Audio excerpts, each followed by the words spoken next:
Hello everybody, my name is Hlongwane. Welcome to my YouTube channel. I'm recording this on the 16th of June, so I just want to say Happy Youth Day to everyone. On the 16th of June, very special day here in South Africa, very important day. In fact, I just want to take the time to record a video and share a very important message to young people. Before getting there, I want to say that I think another important conversation when it comes to young people that I maybe need to touch on in the next video is, when do you actually stop being a young person? Because when I listen to these people in the news, it does seem like it goes on forever. Some are saying up to 40 years old, that is still a young person. Question mark, is that a young person up to 40? Stay tuned, subscribe to the YouTube channel. In the next video, we're going to tackle, when do you stop being a young person? But for now, let's get on to more serious issues, which is a message that I want to share with young people today. It's a serious message because I've spent the day listening to some of the stuff coming in through during the news, and I'm just like, no.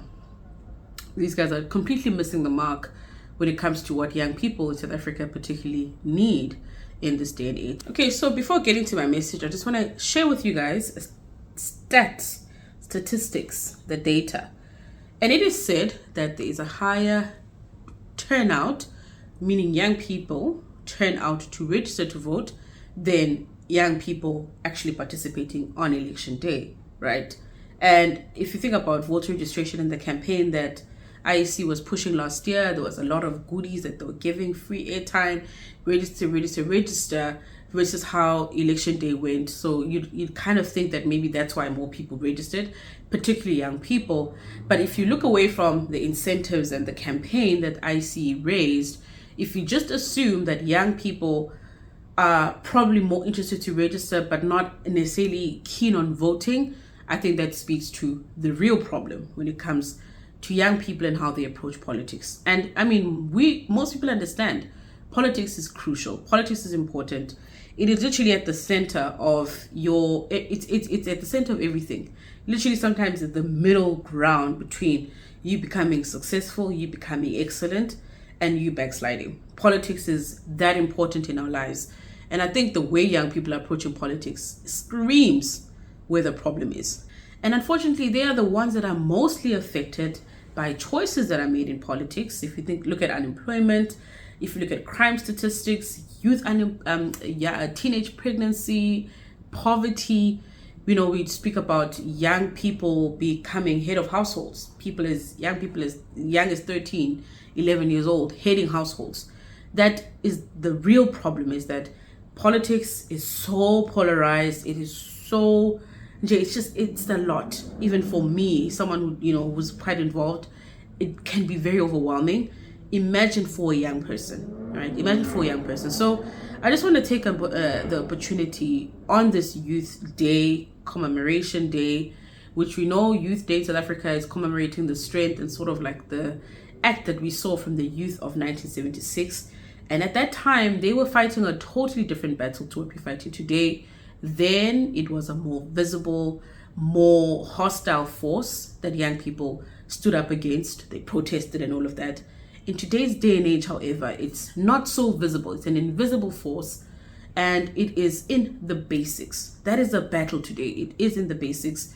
Hence, the core message that I want to give is that when approaching politics as a young person, you need to put your focus on the people, on the message that is about giving you or providing an enabling environment. Because our battle today is not the visible, forceful police with police dogs trying to run you over or whatever the case. It's not that. It is in good governance. That's the battle. It is in economic stability, meaning economic policies. It is in safety, guaranteeing a safe society, safe environment.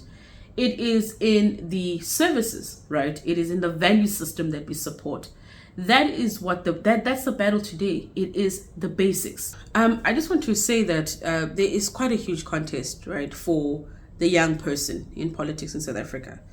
Around young people, there's quite a battle, right? Everyone is just trying to get the attention of young people, get the support of young people, We've got the group on the one side that is all about free this, we'll give you free houses, free this. You've got premiers promising young people jobs, just dishing out jobs like, like the guy owns a business or owns a company, which none of that is true. He doesn't own a company, he doesn't own a business. Where does he actually, how does that even happen? That he's allowed to promise young people jobs. And we need to be able to be careful of these things, because free is not actually free. It might be at no cost to you because, they want you to vote for them. So they're not going to make that mistake. They won't charge you, but that is a cost to a taxpayer. And this idea that government can continue taking and increasing tax and taking from people who are rich, taking from business people, taking from the middle class in order to create this welfare system, which is what they're building at the moment, that's a completely unsustainable route. Everything will eventually just fall apart, because increasing tax, creating a high tax system, that's basically a non-market, non-business friendly environment. And you just do not have, you can't have high taxes and a thriving economy. Though you cannot have the two, because the higher tax that you take, basically people don't want to work, because what's the point of working? High income tax, high corporate tax, that completely, gets a lot of business out of your country, because then it's unsustainable. So those are just some of the basics when it comes to the economic side of things. But essentially, free is not actually free, and free can completely break down the system. It's unsustainable. And when that happens, you have the broken promises. You have a situation where they're like, how about the government said they're going to give this, and it's not happening.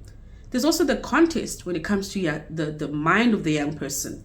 And this is another one where the constant drilling of the past.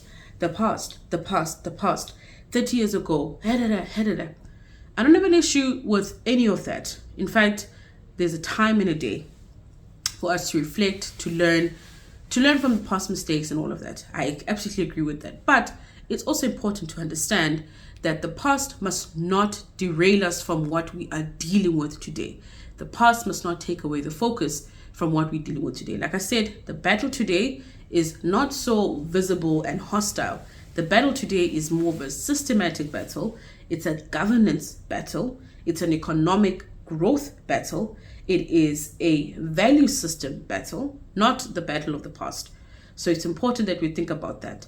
And we need to look out for ourselves, because I made a point here that, for example, the way in which sometimes the ANC approaches politics, it's almost on that Mzabalazo thing. When that is past, that is behind us. That Mzabalazo spirit is behind us. They are showing us this every single day. That if they were indeed living in Mzabalazo, they would not be millionaires, some of them, right? So from that Mzabalazo struggle comes in the new democracy in this country. A lot of them walk away millionaires, billionaires, right? Till today, a lot of them are millionaires through the state, through working with the state and all of that. And what is that telling you? It's no longer this communal, let's all fight together as a community. It is each to their own. Each man is fighting for themselves. That's why they can make promises, lie time and time again, yet they benefit. Yet they don't lose anything. Yet they keep getting more money. They keep their lifestyle and. Because that Nzabalazo mentality is just part of what they sell to people. But they actually showing us every single day that it's no longer that. It's no longer this ubuntu muntu ngabantu. They are looking out for themselves. And by choosing an environment, that is you looking out for yourself. By looking at politics and saying, who is speaking something that makes sense? The guy who speaks about being tough on crime, that's the guy you need to focus on.